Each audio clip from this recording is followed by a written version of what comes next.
this notion that we have to sort of keep at bay or keep at a distance things that are hard or heavy, and that will somehow help us to be whole, is fundamentally not true. Hi, everyone. Welcome back to Radio Headspace. Grief is something we will all experience at some point in our lives, and we're never really prepared for it. I experienced this a couple of years ago when my abuelita passed away. So I started looking for some resources to help and stumbled on 57 Fridays by Myra Sack. It's a book about the loss of her daughter. It was very real and intellectual and something I think everyone can benefit from. So I brought her on to help us understand how we can deal with grief with more ease.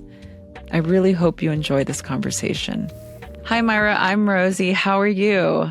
Hi, Rosie. I'm good. It's so nice to meet you. So I'm very familiar with your work and your book, 57 Fridays. And, you know, so many people have these edges that they rub up against when we're talking about grief and loss. And I really feel like the way that you've talked about it is so inspiring and admirable. And I was hoping, if we could give the listeners just a little bit of background on you and really what inspired you to write this really incredible book. Thank you. And your voice is legendary. And so it's nice to be able to move with you and now to be face to face. So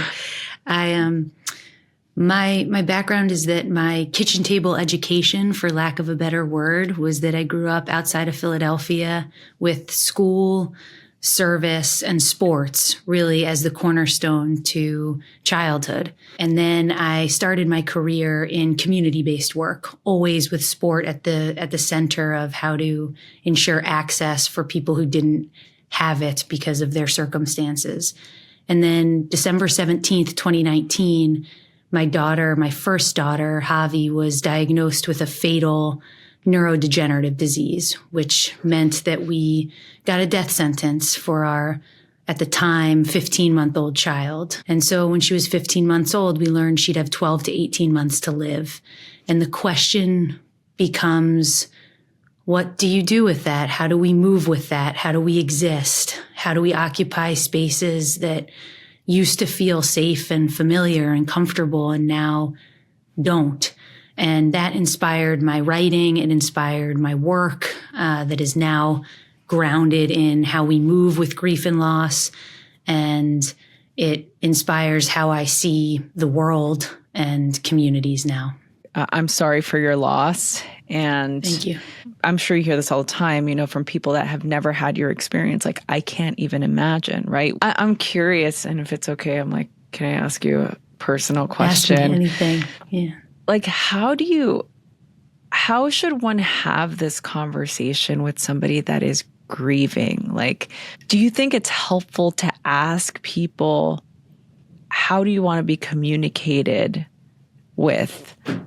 Because in my experience with grieving and losing people, and I went through a pretty very open and honest about my experience with my fertility journey. I went through 3 different miscarriages. And then soon after, a year and a half later, losing my grandmother, who was like my mother, there was a lot of, grieving. And what I found interesting was how certain people showed up in that experience or didn't. I'm curious, in your experience, you and your husband with losing Javi, I'm sure that maybe there were people in your life that didn't know how to communicate with you. So I guess, how do we have a conversation with the person that's in this grieving process? How do we support them? The way I think about support is first really truly honoring and believing in the immensity of the loss and trusting when someone says that they're shattered or that their life has changed or that they can't get out of bed or that they can't come to dinner with young parents who have young children because it's just too painful. And starting from a place of belief allows us to be, as supporters, real companions, as opposed to come into a support role from a perspective of pity. And pity, as Brene Brown says, is sort of the near enemy to compassion. And the difference in language is small, but powerful. So for an example, I'm worried about you has a little bit of pity versus something like, I'm with you always. And that is this notion of being with and not putting a timestamp on that offer. And then the next is picking up real cues on what the griever is sharing about how they want to honor their loss. Do they talk about their person? In which case, talk about them back, ask more questions. What was your favorite moment with your grandma? What do you miss about her? Maybe there's an opportunity for laughter evoked, but a real genuine interest in their person, in their loss, that reflects back what they're sharing with you. And then in our case, we really leaned into the power of ritual to honor our grief. And when Javi was diagnosed, we came up with this crazy idea to combine Friday nights, which we also celebrate Shabbat on Friday. So sort of create Javi's birthday within every Friday and call them Shabirthdays. So combine this idea of birthdays with Shabbat, because as a mom, I couldn't wrap my head or heart around the idea that she was only going to have 2 birthdays on this earth. So we got 57 of them. And that ritual became a place where some people could honor the pain and the love and sit with her and not see her as scary, but see her as sacred, and could sing and dance and laugh in one moment and then be filled with tears another moment. And that sort of full inhabitation of grief is ultimately what it takes to accompany someone who is shattered. And we all will be or have experienced that sense of loss. That explains why you named the book 57 Fridays. Can you share with us the people that perhaps weren't as supportive about you doing this ritual? 3 days after we got Javi's diagnosis, we were in this apocalyptic moment. We were told to go see a rabbi because we had just had this life-altering, life-disrupting moment. And we walked into her office and then told her this idea that we had of Shabirthdays, and we were going to celebrate our first one. And she looked at us and said, I don't think you should do that. I think that will make it really hard to live on Fridays if you transform Shabbat in this way after Javi dies. And she was wrong. Fortunately, my husband Matt and I had the conviction to say respectfully, that's bullshit. And we're going to celebrate the shit out of her anyway. And what I now appreciate is that her response wasn't malicious. It was fear-based, which is so often the case, that even faith leaders sometimes come at these situations from a place of fear as opposed to a place of awe and presence and possibility.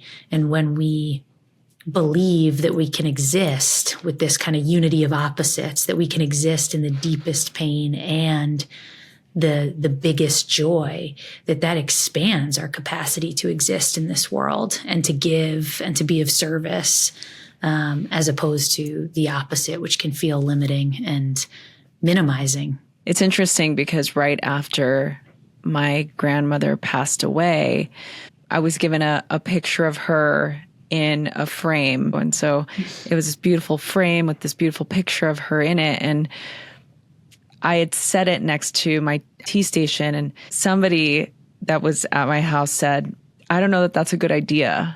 You're going to see it every day. It might make you sad, or, maybe consider putting it somewhere else, like in your living room. But I didn't, because I was like, no, but I want to see her every day. I want to talk to her. I want to say hello to her every morning. And in the moment, in the beginning, it was quite painful. Yeah, it was hard. Every morning I'd wake up and I'd see her picture and I'm like, oh, right, she's not here anymore. Oh, right, she's not here anymore. But she is here, right? But there are still moments when I wake up and I feel the tenderness inside, and I do honor that. I'm curious, even now, it's been many years later, do you still encounter those waves and those moments? First of all, that's so beautiful. What's your grandma's name? I have to ask. Her name is Justa. So Justa. It means justice in Spanish, in English, yeah. Wow. Okay. Now when I drink tea, which I have next to me, I'll think of her. Okay. So first, this notion that we have to sort of keep at bay or keep at a distance things that are hard or heavy, and that will somehow help us to be whole, is fundamentally not true. And the way we can feel that in our body is if we imagined trying to hold 2 weights, even 5-pound weights, away from our bodies for a minute without, bending our elbows or without any kind of break. We would start to feel tension in our shoulders. Maybe that tension would move down to our back or our hamstring. And the truth is that once we bring those weights closer to us, then we learn that energy that we're trying to resist is looking for places to be stored. And it often gets stored in the forms of ache, illness, disease, stress. And so this notion of integration, how do we integrate what is hard, what is a loss into our lives so that we can learn to move with them? That ultimately softens our grief. And that's a gift that we can give to ourselves and others. As far as birthdays, when we started them, it was a constant act of trying to equip myself with the most love and education that I could around how to be with something that is so unnatural and so painful and so cruel to watch. And so the way that I endured that was, of course, was through these birthdays, was also through movement and the power of running and walking. And Dr. Bruce Perry, it's really Dr. Bruce Perry's research that shows sort of this patterned, repetitive, rhythmic activity that we get when we run, walk, dance, swim, tap into that rhythm, that is the strongest somatosensory memory we have, because it was that same patterned, repetitive, rhythmic activity when we were in our mother's womb, listening to her heartbeat. And so once I could understand why movement was so inherently regulating, I used it a lot. And so that looked like running with Matt, my husband. It looked like running alone. It looked like taking walks with Javi. And I think the final way was that we did lean on community, and we did not let them off the hook. We did make them get educated on grief and loss. And what does that look like for the people that are listening? Because I think this is such an important key, and I love that you talk about this. It's like, how do you broach that topic with people in your life? Yeah, for us, that looked like making Dr. Joanne Cacciatore's book, Bearing the Unbearable, making that required reading for anyone who was going to come into our orbit. And we knew if people read it and learned the language, and the burden should not be on the griever to ask people to get educated. And yet I do think if we have the capacity to share those kinds of resources and suggestions with others, it can make a world of difference. That is so helpful. And I'm with you on the onus shouldn't be on the griever, but unfortunately you're absolutely right. I think that having resources like that, or even conversations like this, somebody could be listening to this right now, going through a really difficult moment, and they could send this conversation to, somebody in their community. Can I ask you, I love I'm calling it boundaries that you and Matt created around your space. Can you talk a little bit more about why that was important for you? Those boundaries were important because it took and takes so much energy and capacity to put 2 feet on the ground every day when someone's experiencing a kind of loss that upends their life. And so those boundaries really became our lifeline. They were the ways in which we parented Javi and the way we stood up for her and advocated for her. That was and still is, as a parent, sort of the most important thing I think we can do for our children. I'm so grateful again that you're sharing this with us. You both have 2 children, from what I understand, a boy and a girl.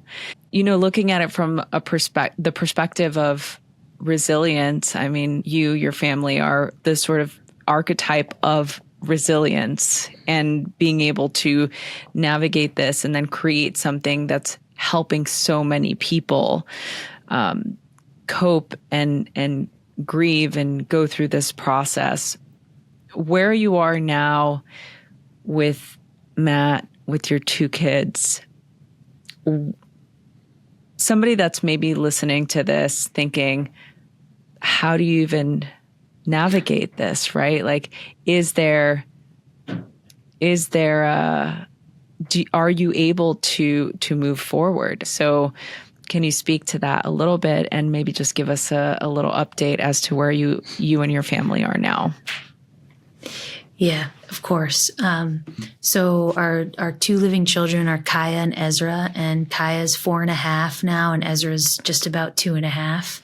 And they embody love and all things that are just good and beautiful. And their existence gives us tremendous joy every day. And I think it's really because they are them, and also because we have a full appreciation of the fragility of life, and that we don't and can't take for granted moments in childhood. Like we don't just get those. Those are gifts every day.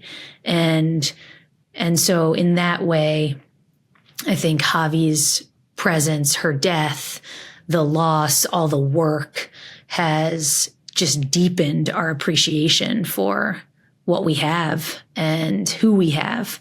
And so our joy is sort of a combination of gratitude, of meaning, and of love. Thank you so much for everything that you do, everything that you continue to do, and may Javi's life continue to teach us and guide us in many ways. Where can people go to connect with you and to learn more? Thank you, Rosie. My work can be found at Emotion. Our website is www.emotion-mc, which stands for movementcommunities.org. And my book, which is memoir, but then has an instructive synthesis in the back that sort of gets at some of these more general concepts around grief and loss, is 57 Fridays. And that can be found anywhere you buy books. And I'm so grateful for this time with you, Rosie, for this platform, for you trusting me with your incredible community of listeners. And I hope to continue the conversation in some way over time. Yes, same. Thank you. And thank you for being here. And I hope this is the first of many more conversations.